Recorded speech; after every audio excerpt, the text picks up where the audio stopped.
जय श्री राम दोस्तों आज एक नए विषय के साथ एक नया वीडियो लेके आई हूँ। तो दोस्तों बहुत स्वागत है आपके अपने चैनल माइथोलॉजी स्टोरी बाय ऋतु दुबे में। दोस्तों आज बात करते हैं हम काल भैरव।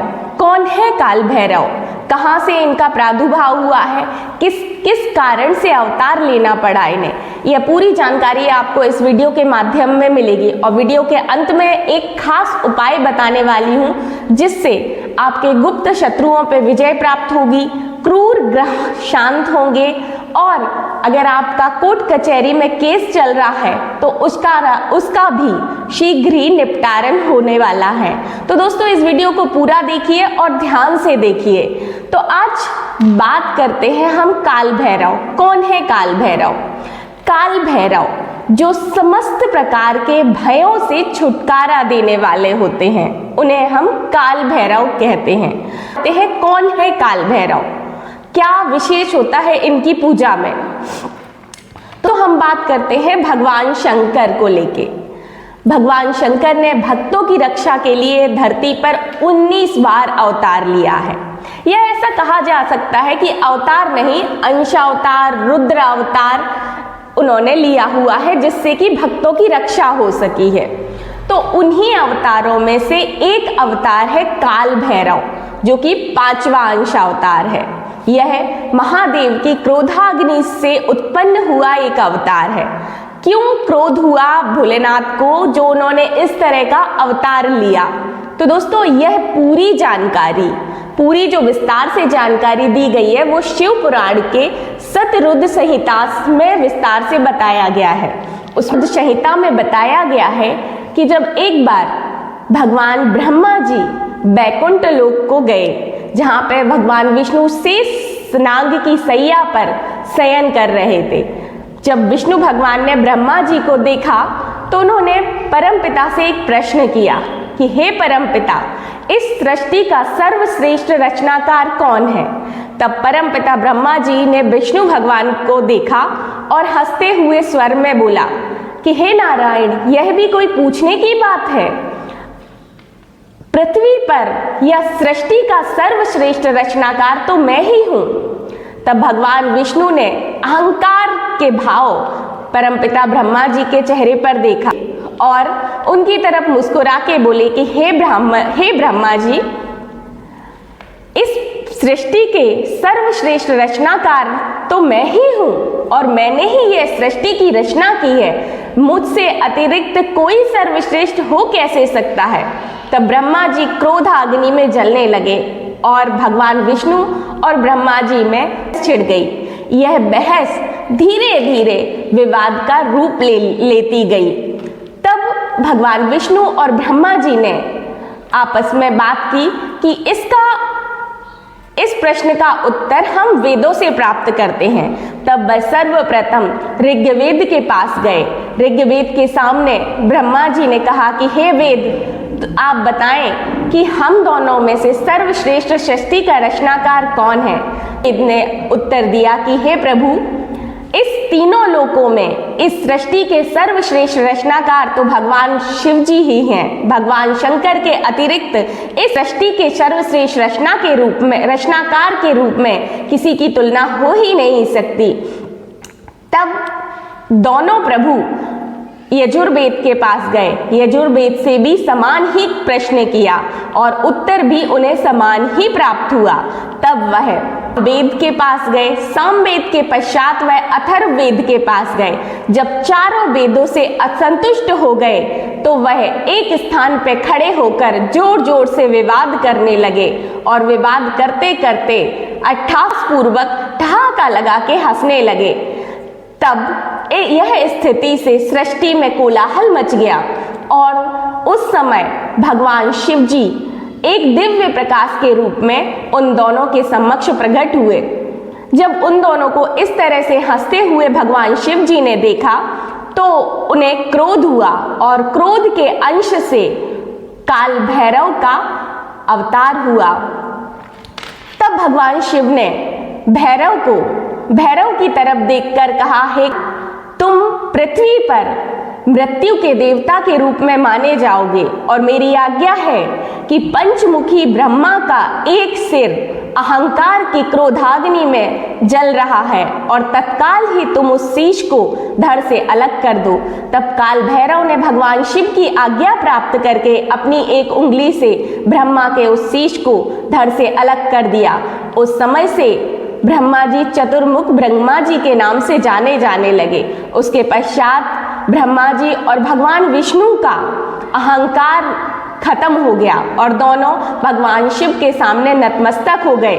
तब भगवान शंकर ने काल भैरव से कहा, हे काल भैरव, भगवान विष्णु और भगवान ब्रह्मा मेरे ही समान पूजनीय हैं, अतः तुम्हें ब्रह्म हत्या का अपराध लगा है और तुम तीर्थ में जाके ब्रह्म हत्या के पाप का प्रायश्चित करो।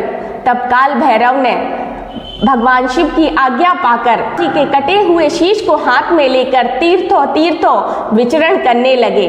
तब किसी भी तीर्थ पर उन्हें ब्रह्म हत्या के पाप से मुक्ति नहीं मिली। लेकिन जिस समय वो काशी में प्रवेश करे, काशी में प्रवेश करते ही ब्रह्मा का सिर उनके हाथ से छूटकर भस्म हो गया।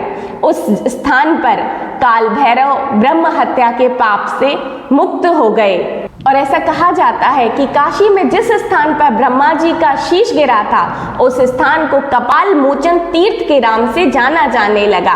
दोस्तों, इसके पश्चात काल भैरव का जो स्थानीय निवास बना वह काशी हो गया और काशी के कोतवाल के नाम से जाने जाने लगे। आज भी काशी में जो भी भक्तगण जाते हैं वो यमराज के डर से भी भयभीत नहीं होते हैं काल भैरव के कारण। दोस्तों, काल भैरव जो कि तांत्रिकों के देवता माने जाते हैं, तांत्रिकों और योगियों के इष्ट देवता काल भैरव माने जाते हैं। जहां कहीं भी तंत्र विद्या या तंत्र साधनाएं होती हैं, उसमें प्रथम देव्य के रूप में काल भैरव को पूजा जाता है। इस जगह हर प्रकार की ग्रह पीड़ा को शांत करने के लिए हम काल भैरव को पूजते हैं। तो ऐसा कहा जाता है, जब माता सती ने आत्मदाह किया था तो भगवान शंकर ने उनके शरीर को लेके पूरे ब्रह्मांड में विचरण किया था रुदन करते हुए।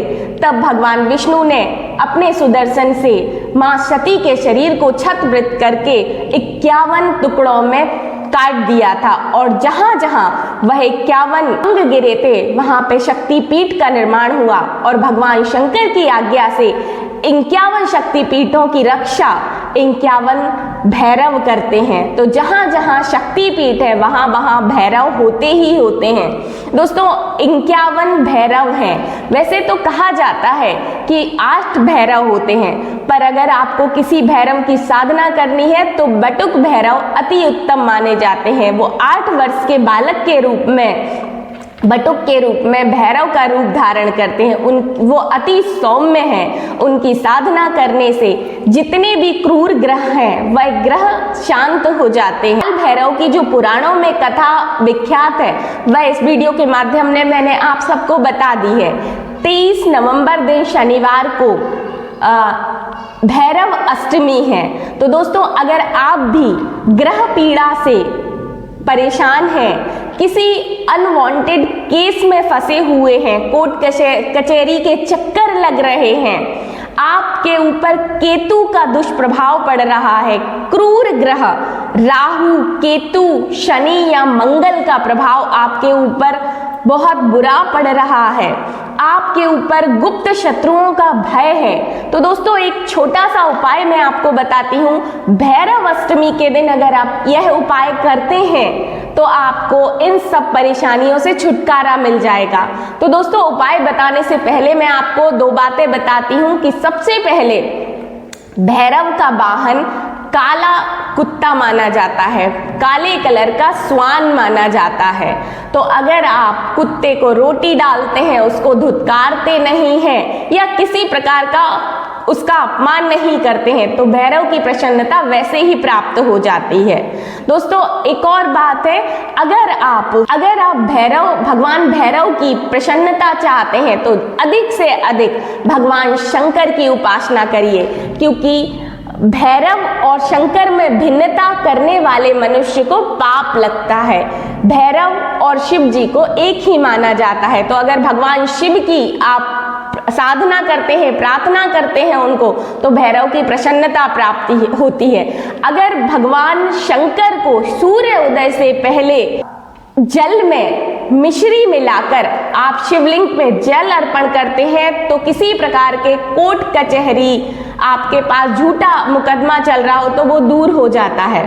और एक विशेष उपाय जो भैरव अष्टमी के शाम में करना है, प्रदोष काल में एक आटे का दीपक बनाना है चौमुखी, जिसमें 4 बातियां होनी चाहिए और उसमें सरसों के तेल को आप डालें और वह दीपक किसी चौराहे पर या पीपल के वृक्ष के नीचे आप प्रज्वलित करें। हर प्रकार की समस्या, जैसे क्रूर ग्रहों का आक्रमण हो आपके ऊपर, मतलब राहु केतु ये छाया ग्रह होते हैं, शनि मंगल का दुष्प्रभाव पड़ रहा हो तो दूर हो जाता है। जितने भी ग्रह आपकी कुंडली में अशांति फैला रहे हो वो शांत हो जाएंगे, गुप्त शत्रुओं का नाश हो जाएगा।